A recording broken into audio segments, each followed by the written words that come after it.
So the first thing that we're going to talk about here is the easiest kind of idea for us to grasp, and that is a zero exponent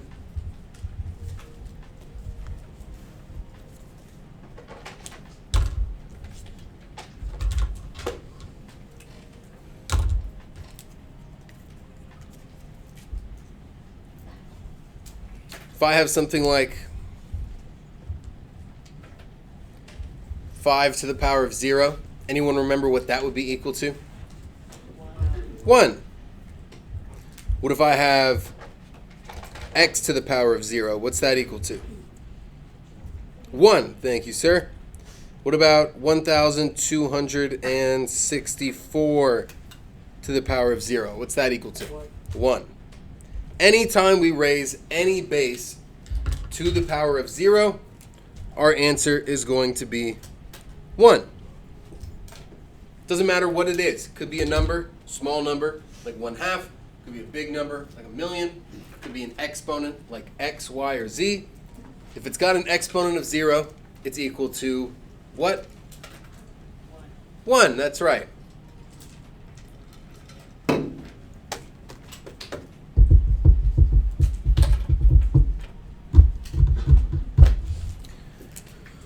Not too bad. Starting off nice and simple. Let's talk about negative exponents now. A little bit trickier for us to kind of navigate. I remember this was a difficulty first go around back in August.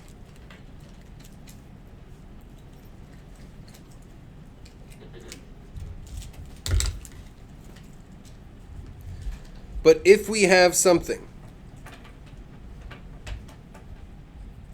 like 4 to the power of negative 3,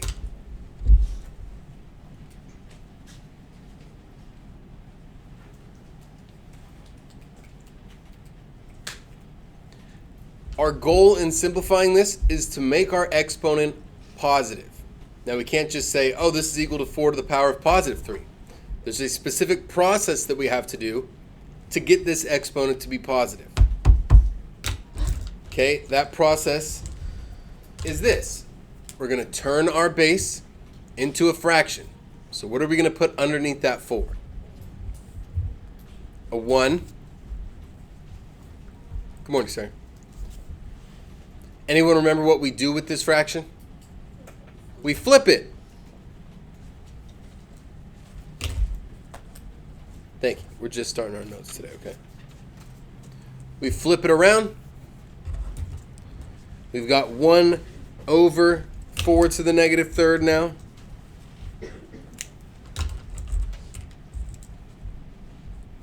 Anyone remember what we can do with that exponent once we've flipped our fraction?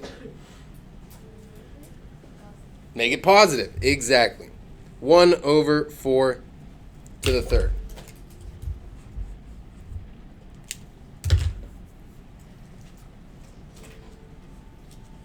Yes. Sure.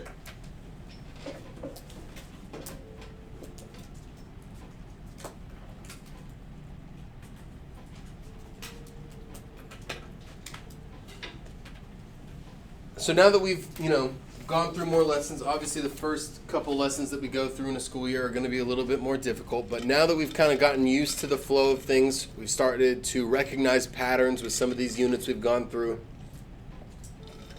Hopefully you can see the pattern here. If we have something to the negative exponent, our answer is just going to be 1 over that something to the positive exponent. If we have x to the negative second power,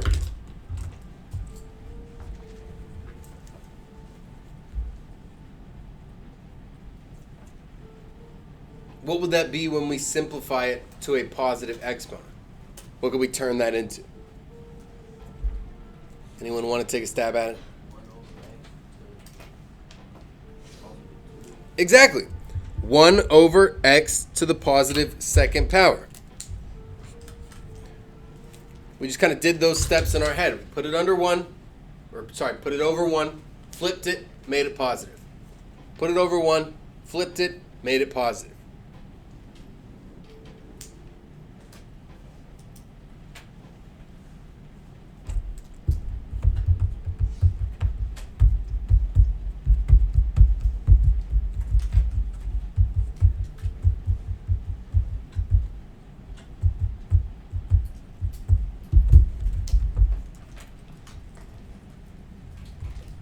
What if we had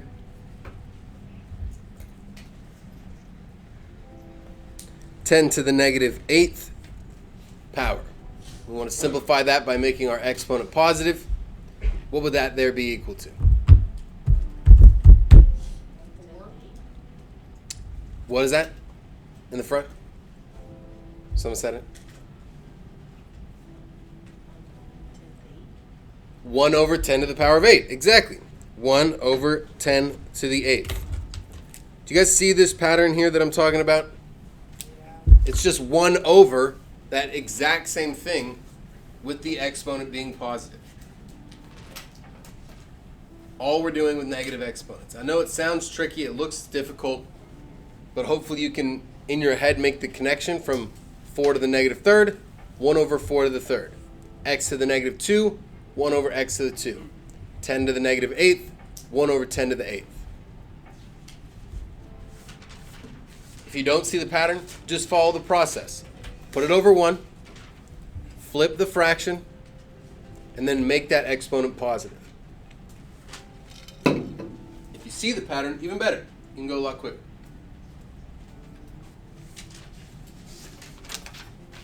So that was our very first lesson, all the way back on August 18th. Seems like it was forever ago. Now let's talk about our good old friend, the product rule.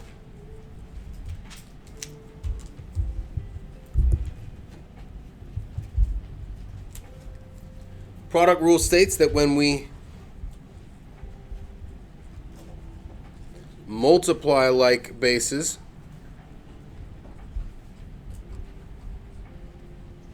we add the exponents. That is the basis of our product rule.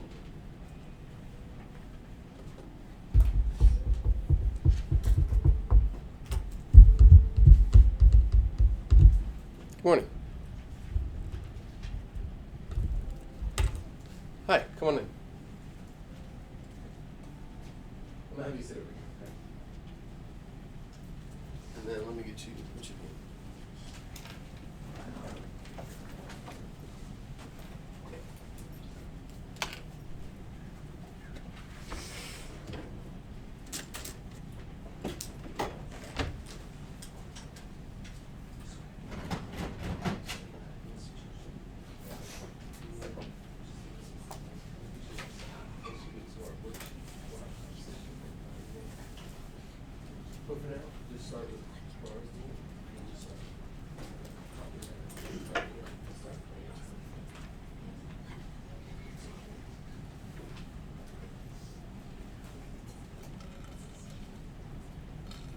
So we multiply the like bases, add the exponents.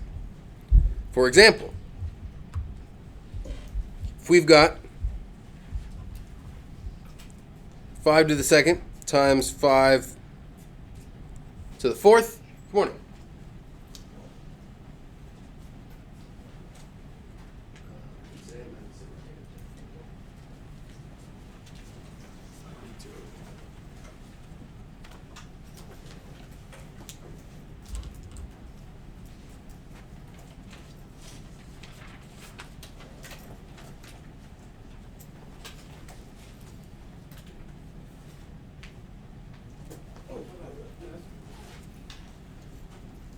So we got 5 to the second times 5 to the fourth.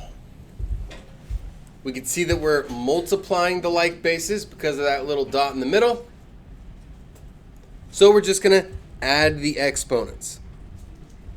5 to the 2 plus 4 equals 5 to the power of what? What's 2 plus 4? 6. Just like we saw in the warm-up, right? We've got 2 5s on the left, 4 5s on the right. Altogether, we have 6 total 5s that we're multiplying.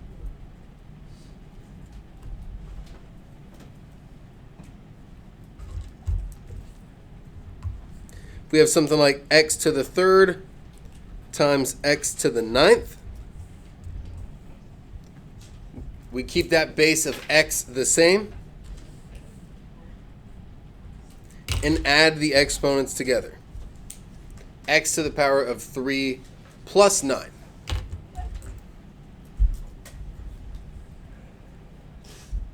And that gives me x to the power of what? 12. Thank you. I appreciate that. X to the power of 12. So a lot of times in our brains, we see that we're multiplying the bases, and we go, oh, I need to multiply the exponents too. But we really have to be careful not to do that, okay? When we're multiplying them, we add the exponents together.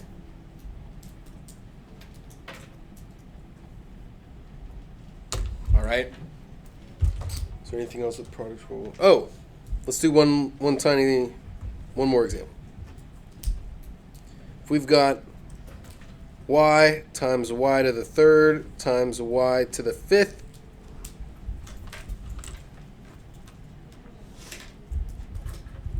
all like bases, right? Y, y, y. So we keep that base of y the same.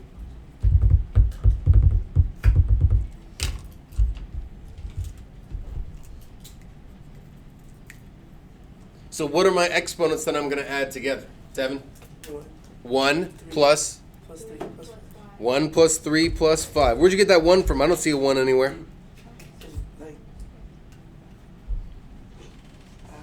You got it, but where's the 1 supposed to be at that we just can't see? On top of that first y, right? That's our little invisible 1. So we have to do y to the power of 1 plus 3 plus 5. And that gives me y to the power of what? Yeah. Sure. What's the power of y going to be here, though? 9. There we go. Thank you. Y to the power of 9. So don't forget that invisible 1. You've got to make sure we're including it, especially when we're doing something like adding. What? Okay, because if we get something like y to the 8th, that's just 1 y off. Boom, there's our product rule. Questions I can answer about that. Cool.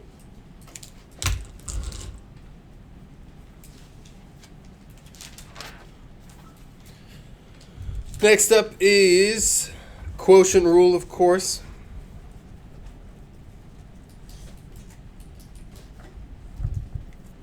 Quotient rule basically states if we divide like bases,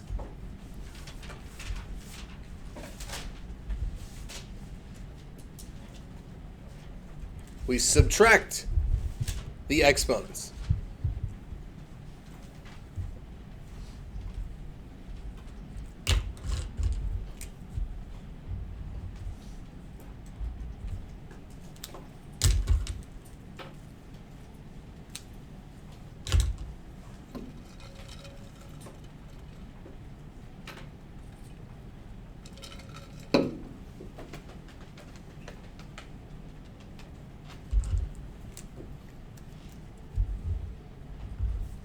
For example, if we have 4 to the 5th over 4 to the 3rd,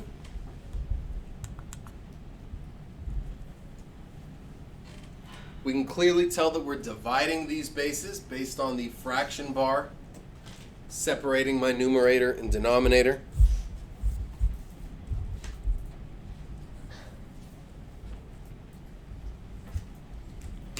So we take those two exponents and subtract them downward. Remember, we always do the top exponent minus the bottom exponent.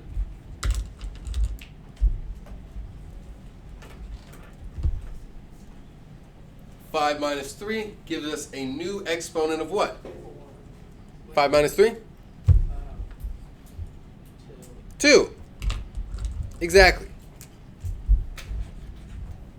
We get 4 to the power of 2. What would that be equal to, just out of curiosity? Anyone know? 16, right? 4 squared is 4 times 4, which gives us that 16. You can leave it as 4 squared, though. Fine with me.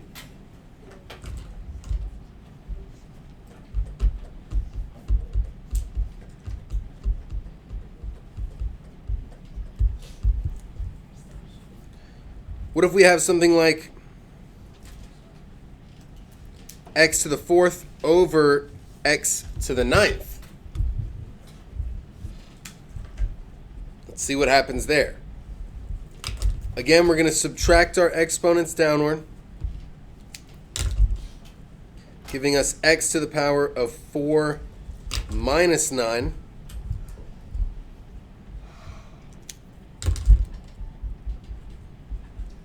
Who can help me out here? What's 4 minus 9? 5. Negative 5. Close. Yeah, negative 5. Can we leave our answer like that with a negative exponent in it? No. So we're going to go back up to the top, do our negative exponent process here. We've got x to the power of negative 5. What would that be equal to with a positive exponent? 1 over x to the power of 5, exactly. Just follow that pattern. Put it over 1. Flip it around. Make your exponent positive.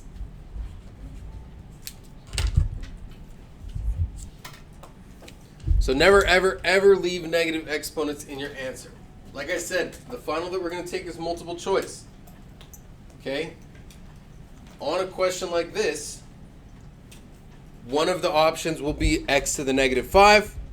One of the options will be 1 over x to the 5. The only one that is correct is 1 over x to the 5. Does that make sense? So this will be an option on there, but if you select that, it will be wrong because the question will state, same thing that our worksheet today will state, which is your answer should contain only positive exponents. So if you don't read that direction and you leave a negative exponent in your answer, you're going to get that one wrong.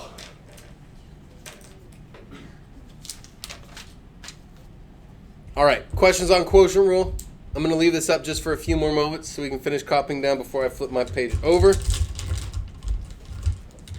You got this, right? Okay. Yeah. When Brooklyn comes back. Yeah.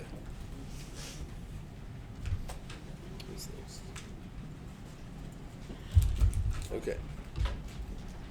Anybody still writing? No? All right, flipping on over. Moving right along.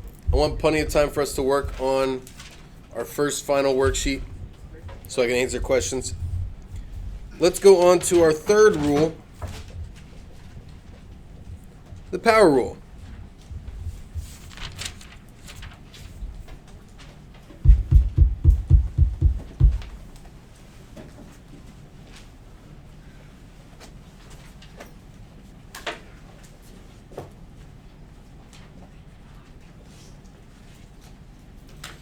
The power rule states that if we have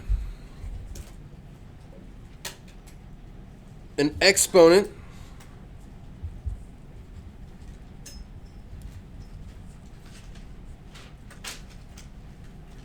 raised to another exponent,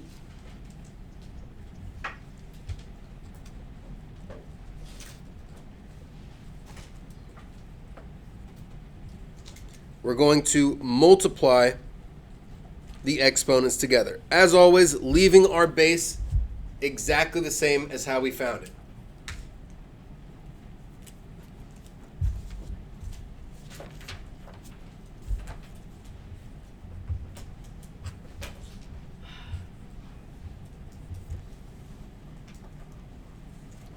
You have an exponent inside that parentheses, which is a 3, attached to our base of 2. We've raised that exponent to a power of 5, which means we have to multiply our exponents together. Base of 2 stays the same. 3 times 5 up on the top. 15. That's right. Our new exponent on that base of 2 is 15. 3 times 5 gives me 15. Now, if you're wondering how do all these rules work, how am I supposed to remember this? You can take a look back at our notes from the beginning of the year if you have them. This is kind of what we're doing. 2 to the third 4 times. Each of those is 3, 3, 3, 3, which gives us 12 2s in total. So that's in the very kind of beginning of our notebook, within the first 4 or 5 pages.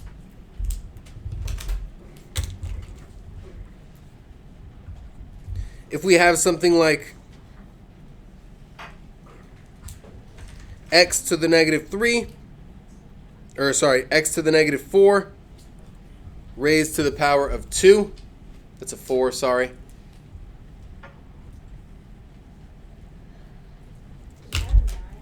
That is a 4, sorry. Negative 4.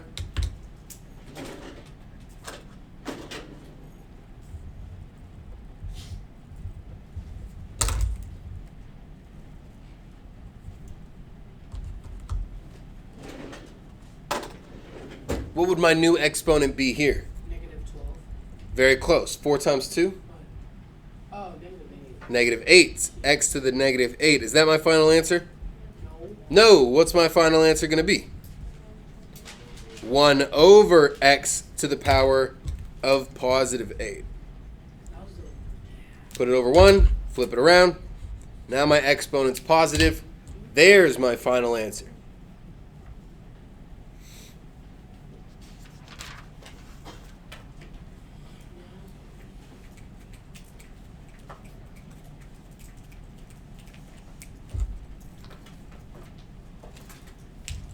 All right.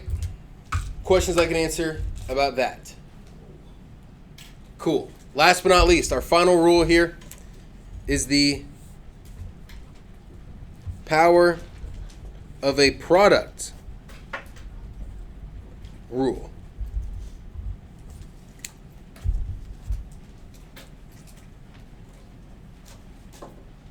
The only difference between, the only thing different about this rule is that we're dealing also with coefficients. So we could just say include the coefficients in your operations. And we'll see what that means in a second. Include the coefficients in your operations.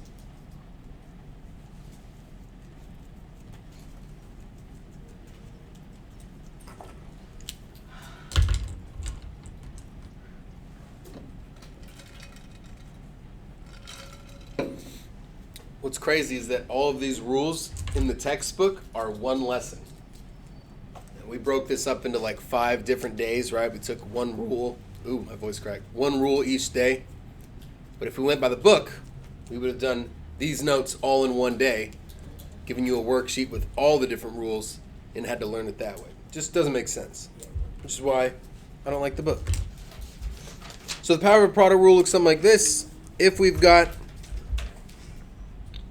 2x to the third times 4x to the second, we'll move this down. We've got 2x to the third times 4x to the second.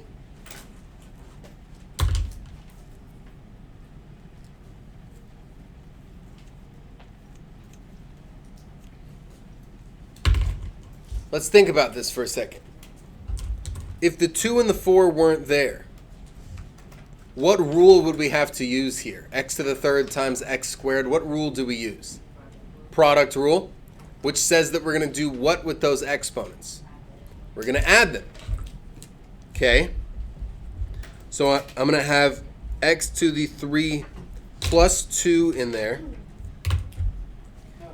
And now, what if the variables and exponents weren't there? What does that equation, or sorry, what does that expression there say? 2 times 4. 2 times 4. That's what's going to be in the front. So we're kind of splitting it up. And kind of like we just learned last week, we're combining the like terms. My x to the third can be combined with x squared because they're both variable terms. And 2 and 4 can be combined because they're both constant terms. What would my new coefficient here be? 2 times 4? 8. X to the power of 5.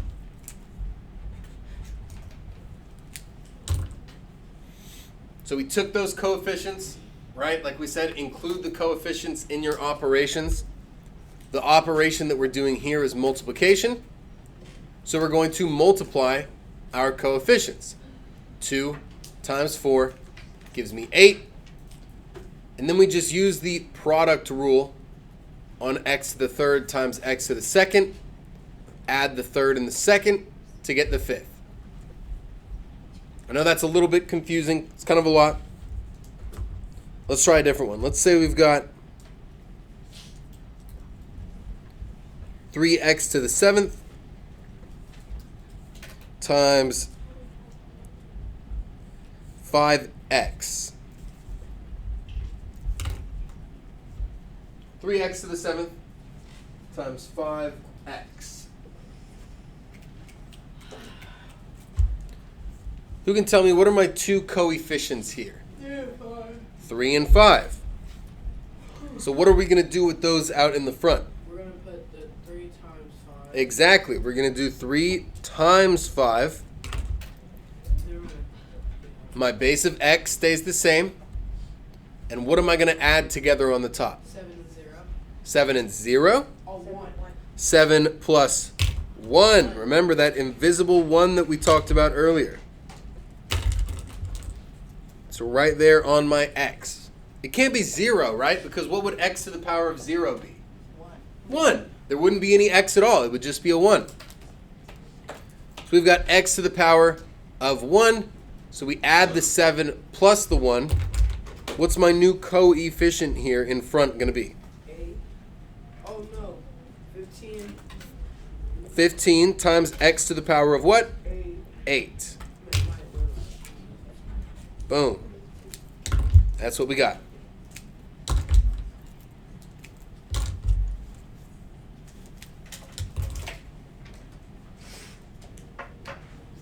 Let me see if there's anything else we need for this.